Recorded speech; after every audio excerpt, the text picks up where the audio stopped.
दोस्तों, स्वागत है आप सबका नॉलेज वर्ड चैनल में। मैं हूं आपके साथ सुमित सिसोदिया।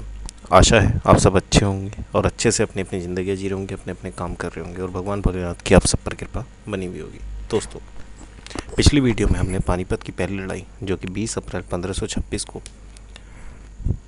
तैमूरिया वंश के बाबर और दिल्ली के सुल्तान इब्राहिम लोदी के बीच में हुई थी के बारे में आपको बताया था, जिसमें हमने उस लड़ाई का बैकग्राउंड, उस लड़ाई का आउटकम और साथ ही उस लड़ाई का पूरा कोर्स ऑफ एक्शन कि कैसे बैटल में वास्तव में एक्ट हुआ था, दोनों ही पार्टीज़ ने एक्ट किया था और क्या उसके कॉजेज़ हुए, इसके बारे में आपको एक्सप्लेन किया था। आज इस वीडियो में हम आपको बताने वाले हैं कि जो आउटकम था, यानी कि इब्राहिम लोदी लड़ाई के बीच में मारा गया था और बाबर विजयी हुआ था। इतनी बड़ी सेना, शायद बाबर से 8 गुना बड़ी सेना होने के बाद भी पानीपत की पहली लड़ाई में हार गया। दोस्तों, इस संदर्भ में वो रीज़न्स जो सीधे इब्राहिम लोदी को बिलोंग करते हैं आपके सामने हम सबसे पहले पेश करेंगे, जिनमें से पहला है कैरेक्टर ऑफ इब्राहिम लोदी। इब्राहिम लोदी एक इम्पोलाइट राजा था। वो ऑब्स्टिनेट था, यानी कि सख्त था और रुखा था। उसका व्यवहार अपने नोबल्स के लिए रुक्ष था। ऐसे में वह अपने नोबल्स के कैरेक्टर और उनके सेंटिमेंट्स को पहचानने में असफल रहा, जिसके कारण उसके विरोधी उसके परिवार, उसके रिश्ते नातों में और साथ ही उसके अमीरों में ही उत्पन्न होने लगे। ऐसे में उसका शासन अस्थिर होने लगा। दोस्तों, दूसरा कारण है समझौतों को महत्व न देना।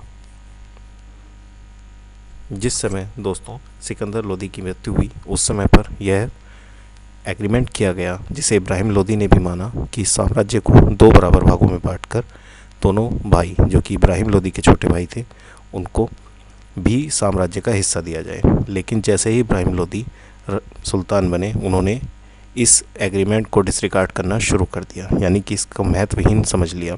इससे वो नोबल्स जो कि दूसरे पक्ष यानी दूसरे भाई के सपोर्टर थे, वो इब्राहिम लोदी के विरोधी बन गए और साथ ही उनके मन में एक बात बैठ गई कि इब्राहिम लोदी किसी भी तरीके के एग्रीमेंट को कोई महत्व भविष्य में नहीं देने वाले। तीसरा रीज़न है राजशाही, theory of kingship. Ibrahim Lodi का कहना था कि राजा ही सबसे ऊंचा है। वह देवीय सिद्धांत में यकीन रखता था। वह कि राजा किसी भी धर्म या किसी भी वंश से संबंधित नहीं है। इस पृथ्वी पर सारे मनुष्य, चाहे वो उसी के वंश के या उसी की जाति के या उसी के परिवार के क्यों ना हो, उसके नौकर की तरह हैं। इससे स्वाभिमानी अफगानों के बीच एक इब्राहिम लोदी को लेके एक रिसेंटमेंट सा आ गया था, जिसके कारण भविष्य में इब्राहिम लोदी को पानीपत की पहली लड़ाई और साथ ही उससे पहले खतौली की लड़ाई में अफगानों का पूर्ण सहयोग नहीं मिला। Number 4, ill treatment of Afghan amirs. Number 4, ill treatment of Afghan amirs. दोस्तों, अफगान अमीरों को लगता था कि राजा को, यानी कि इब्राहिम लोदी को, उन्हें अपने एसोसिएट और कलीग्स के तौर पे देखना चाहिए। दूसरे पर इसकी जगह इब्राहिम लोदी उन अमीरों को अपने नौकर के तौर पर देखता था। इब्राहिम लोदी, जैसा कि पहले बताया, किंगशिप के रूल में यकीन रखता था, जहां पर राजा सीधे ऊपर वाले यानी ईश्वर का प्रतिनिधि होता था। ऐसे में उसके लिए किसी भी व्यक्ति को अपना सहयोगी या फिर अपना कलीग मानना असंभव था। इब्राहिम लोदी ने अपने दरबारियों के लिए आदेश दे रखे थे कि वो जब भी उसके सामने खड़े हों तो उसके सामने हाथ बांध कर खड़े हों। ऐसे में ये अफगान अमीर जो कि बहुत ही ज़्यादा स्वाभिमानी थे, उनके लिए बहुत ही ज़्यादा ह्यूमिलेटिंग था। इसके साथ ही एक घटना बताई जाती है कि मियाँ भुवा लोदी, जो कि एक रेप्यूटेड अमीर थे अफगानी, उनको मात्र इस बात के लिए सज़ा दे दी गई क्योंकि वो अपनी सेवाएं अच्छे से नहीं दे पा रहे थे अपनी बढ़ती हुई उम्र के कारण, और उनकी इसी जेल सज़ा के दौरान मृत्यु भी हो गई। इससे बहुत ही ज़्यादा डिस्प्यूट फैल गया अफ़गानी अमीरों में इब्राहिम लोदी के अगेंस्ट। और साथ ही अफ़गानी अमीरों के लिए इब्राहिम लोदी का शॉर्ट टेम्पर्ड बिहेवियर उनके अगेंस्ट रिसेंटमेंट को बढ़ावा दे रहा था, जो कि फलित हुआ आने वाली लड़ाइयों में।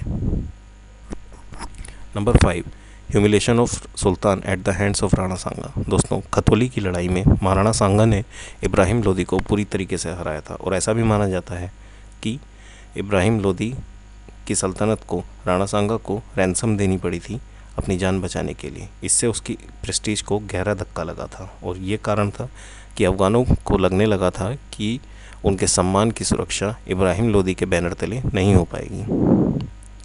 दोस्तों, ये कुछ कारण थे जिनके लिए सीधे सीधे इब्राहिम लोदी जिम्मेदार था। इसके अलावा और जो अन्य कारण थे वो बाबर या फिर स्पेशली बैटलफील्ड में होने वाले घटनाक्रम से संबंधित थे, जो कि इस प्रकार है।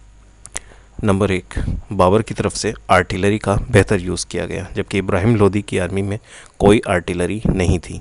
दोस्तों, ये पहली लड़ाई थी जिसमें आर्टिलरी का इतना अच्छा यूज़ किया गया।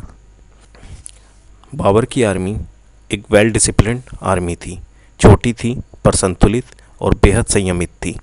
इसके जवाब में इब्राहिम लोदी की आर्मी बेहद बड़ी थी, लेकिन एक निरंकुश भीड़ की तरह थी जिसका अपने आप पर ही कंट्रोल नहीं था। ऐसे में बाबर की छोटी लेकिन संतुलित और संयमित आर्मी ने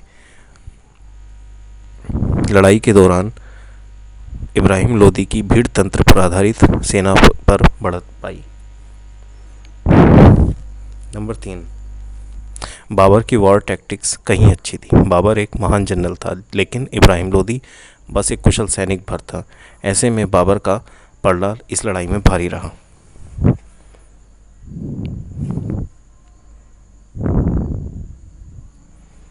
नंबर 4, इब्राहिम लोदी के वार एलिफेंट्स ने बहुत ज़्यादा नुकसान किया खुद अपनी सेना का,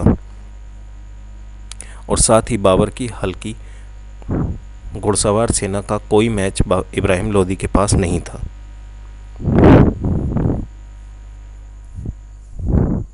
नंबर 5, इसके अलावा भारतीय नरेशों में आपसी ये लड़ाई 2 बाहरी शासकों की लड़ाई थी। सल्तनतकालीन शासक कभी भी खुद को भारतीय सिद्ध नहीं कर पाए थे। ऐसे में किसी भी इंडियन राजा का सपोर्ट इब्राहिम लोदी के पास कोई खास नहीं था। उसके पास अफ़गानों का या फिर कुछ मुस्लिम राजपूत राज्यों का सपोर्ट था। हिंदू राजपूत राज्यों में बस विक्रमादित्य तोमर, जो कि ग्वालियर के राजा थे, उनका ही सपोर्ट मुख्यतः इब्राहिम लोदी को मिल पाया था। दोस्तों, ये कुछ कारण थे जिनके कारण इब्राहिम लोदी को पानीपत की इस लड़ाई में पराजय का मुंह देखना पड़ा।